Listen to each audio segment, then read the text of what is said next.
Well, alrighty, here it is, the last day of June, about 12:30, and we're supposed to be in the high 70s today,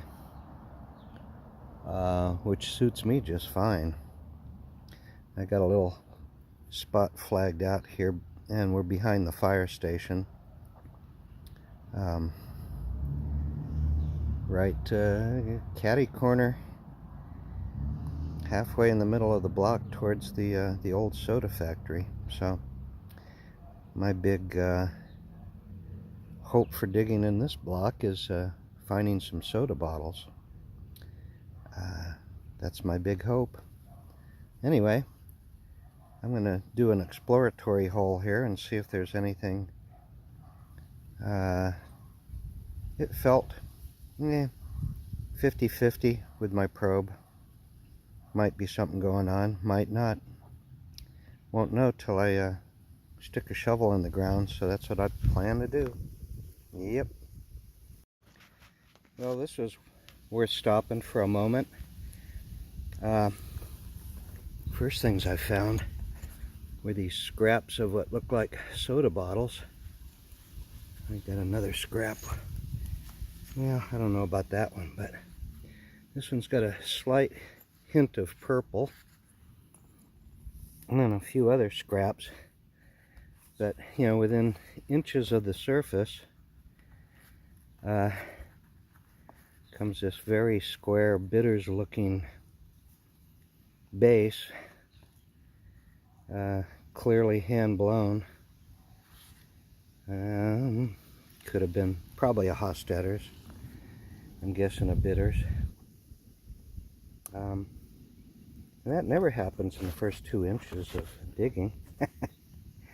No, hardly ever, never. Well, once again, within minutes, I'm pulling up pieces of Grandpa's sipping jug, a piece of what I would call mocha ware. I don't know if that's correct or not, but it's about the color of a cup of coffee, and some bones. Yeah, definitely butcher cut too, so we're not digging up fluffy. But more importantly, below all of this crap, and as you can see, my screwdriver is above ground levels right there. And we already have a part of a coffin flask, and I'm presuming a medicine bottle, partially uncovered. Now, whether they're whole or not's another story, but we shall see. Well, I wiggled and pulled out the coffin flask in one piece. No chips, cracks, or obvious hits. Also no embossing, but hey, you know, that's, yeah, intact is the important part. And I still got a bottle in the hole. And I'm not even a foot deep. Isn't that crazy? I almost have the funny feeling this has been dug before, but not for bottles. I think maybe a utility or sewer line, or maybe something went through here. Hard to tell yet. This is just too crazy, too abnormal to have whole bottles from the 1890s less than a foot deep. Yeah. Well, again, another slick. This time probably a local pharmacy. Again, same age as the shoe fly flask or coffin flask, 1890s, turn of the century. Yeah, no base markings, no anything. But clearly tool top, older style lip finish. I'd guess 1890s. So, what a good start. Yeah, can't complain about that, no. You do, and Bottle Goddess will get you. She will get you for that, yeah. Well, okay. After 3 hours of digging, I'm getting about a bottle an hour, it seems. This little unembossed mat on this side looks like a Hamlin's Wizard Oil guy. We will see. You know what? It's a nobody Wizard Oil. No embossing. Look at that. Oh, it's side embossed. Oh, are you kidding me? I can't identify a Castoria anymore? Really? Oh, it's because it's a Dr. S. Pictures. They're so different from the Fletchers. Not true. Unless you're talking about the old ones. There is an earlier Dr. Pictures Castoria with the 1868 date on it. Those are pretty cool. Anyway. Alrighty. Not the best chance for a photo op I've had all day. Everything else has been just like popping out at me.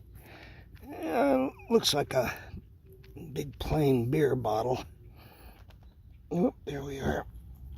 Wiggled loose. And it's a crown top. Oh, it's embossed. Hey, hey! What the hell? Jennings and Marks. Louisiana Mo. Oh my God. That's a, wow.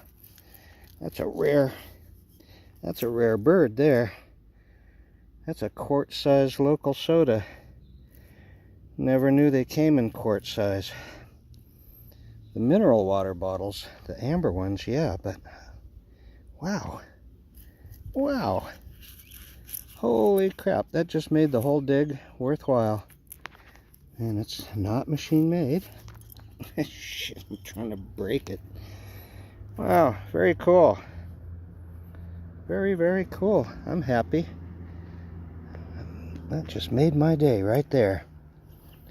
Oh, now if we can find an amber mineral water, those bad boys list for about 500 bucks.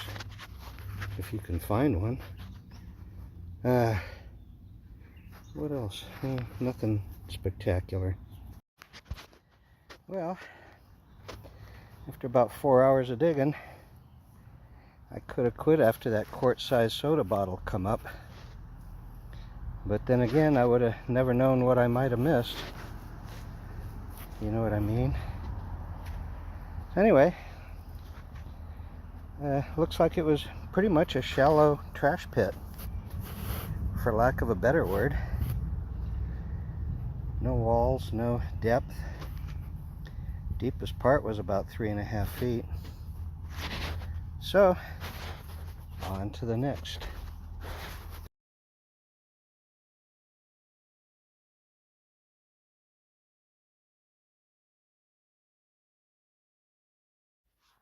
Alrighty. These were the keepers of the dig behind the firehouse, such as they are. And the only reason I'm videoing this is because of the quart-sized soda bottle. Otherwise, it would be, again, a ho-hum dig. And I have some bottles to the left here that are relevant to the ones found in this latest dig. And I'll get to those in a minute. Common Eli's Cream Balm. These are always fun to dig.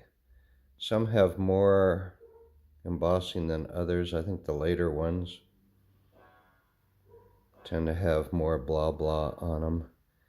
And I've seen them with hay fever on this side and catarrh on the other side, and reading from top to bottom and bottom to top, as this one is. All kinds of different variations of embossing, but basically the same general thing. And I believe, if I'm not mistaken, there's a larger size, which I've never dug. So we won't go there. The ever-present, at least here in the Midwest, King's New Discovery sample bottles.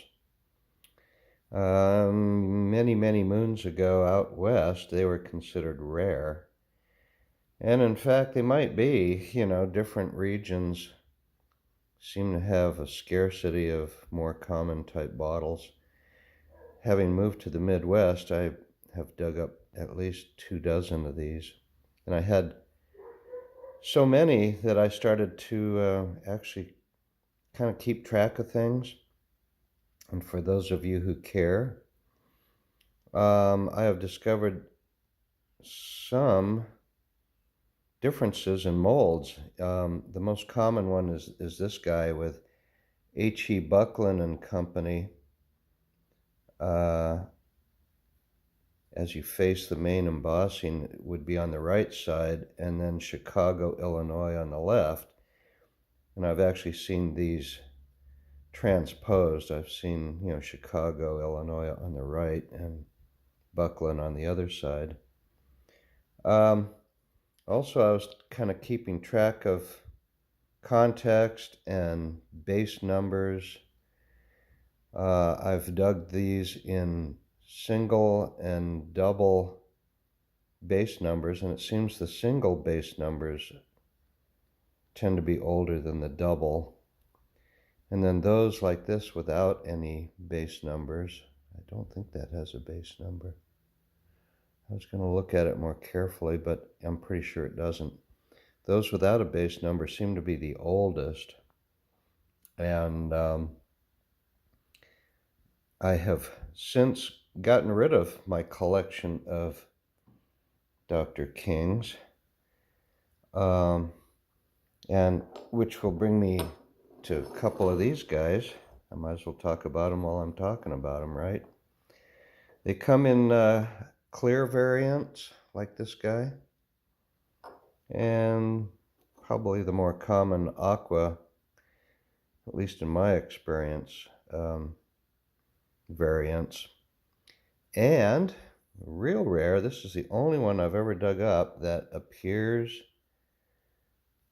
to be applied. I was really kind of stunned when I saw the glop on the lip on this thing. I was like, wow, that's no 1890s sampler. And the bases are typically kind of flat and no numbers or any identifiers. And the clear guys seem to be newer, at least in the context I have dug these. They're all early 1900s. I've never seen a machine-made one of these. I know machine-made large examples exist, but by then apparently they figured, and here we go with a single numerical base mark, which by and large just seem to be from newer digs. So there I go, proving myself wrong. This was a real surprise. I had dug up a couple of broken beer bottles, Anheuser-Busch ABG companies, and then I started digging this guy up, with the embossing away, and I thought, oh, another damn beer, probably going to be a label only. And then it comes out embossed, Jennings and Marks, Louisiana Mo, which I recognized as soon as I was able to read the embossing, and I was like, oh my God, it's a quart size tool top, crown top soda bottle, which is not in Johnny's book. It's not, I've never even heard of one, nevertheless seen one. So that's really cool. That really made the dig worthwhile. No base embossing, no company heel mark or anything. So I have no idea where this one was made. I think typically the normal size ones Came from like a Baltimore glass house of all weird things. I'd have to check again. But yeah, that's the prize of the dig. And then this little guy, I was sure was going to turn out to be a wizard oil, although it's not quite rounded enough. And I had to laugh when I pulled it out, and it's like a Castoria, you know. I was surprised I didn't recognize it for what it was. And yet it's Dr. Pictures tend to be earlier, although I think I remember reading somewhere where Fletcher's and Pictures were embroiled in a rights, the right to manufacture and sell Castoria. And I think Fletcher's won out eventually. But during their battle, the two of them, I'm pretty sure, were being sold identical bottles, different embossings. But the reason Pictures I know is the earlier one is because, well, that's what they say in the books, but whenever people mention digging a Castoria, the usual reaction is, oh, I'm so sorry. Was that the best you got? You know, because they're so common. This one I dug up over in Quincy a few years back, Illinois, and it's a Dr. S. Pictures Castoria, Boston, Mass. And what's interesting about the embossing there is everything's capitalized, somewhat serif style, except Mass has only one capital letter, the capital M, and the rest are all lowercase, or at least they're smaller. Yeah, and the A is lowercase. And then you go to the opposite side, and patented May 12th, 68. And I've never even dug up a broken one of these things. This is the only one I've ever found. And it's oddly enough, it's one of my favorite medicines. You know, it's got a fairly early base to it. Certainly no earlier than 68, but I can't remember the context, but 1870s, I'm pretty sure. Tool top. I don't think it has any air venting. I don't recall. I'm not feeling any air venting. You can feel the little bumps easier than you can see the darn things, especially at my age. But anyway, who would have thunk a Castoria bottle could be a favorite in somebody's collection? Too bad they didn't make them cobalt blue, right? Anyway, and then lastly, this was a glue job. I dug it up in 4 pieces, and it's like this milk glass cabin. It's got a door and a window on one long side, and all the rest of the remaining sides, are just logs. No more doors, no more windows, and I never did dig up any parts of the lid, and part of the base is, as you can see, clearly missing. I did dig up a couple of slivers, but they looked way too small to even think about gluing back together. And I'm sure with this ridge, it had a lid, and I'm just assuming that had to be a rooftop there. If anybody's got a rooftop lid that they don't know what goes to, that looks like a log cabin, holler at me. I'd like to buy one just to fit on this guy. But yeah, I thought it was worthy dragging home and gluing together. My guess is it was probably like a mustard container. Late 1890s, they were making mustard containers in all sorts of I don't know, historic kind of dishes, mostly relating to the Spanish-American War. Flaccus Brothers, I think, was leading the charge up San Juan Hill with their mustard jars. But this one doesn't seem to have any indicators as to who made it, or any, no markings or anything. But I just love it. And I'm not fond of jars or milk glass per se, but who can quibble about a log cabin? Anyway, that's the latest and greatest. Digging is slow around here. I keep trying to get Digger Dave to invite me down to his jug dump to dig. A shout out to Digger Dave. If you guys are watching and subscribe to Digger Dave's channel, give him hell. He keeps putting me off. I'm going to die of old age before I get down there, which could be next week, Anyway, having fun with that. So there you go.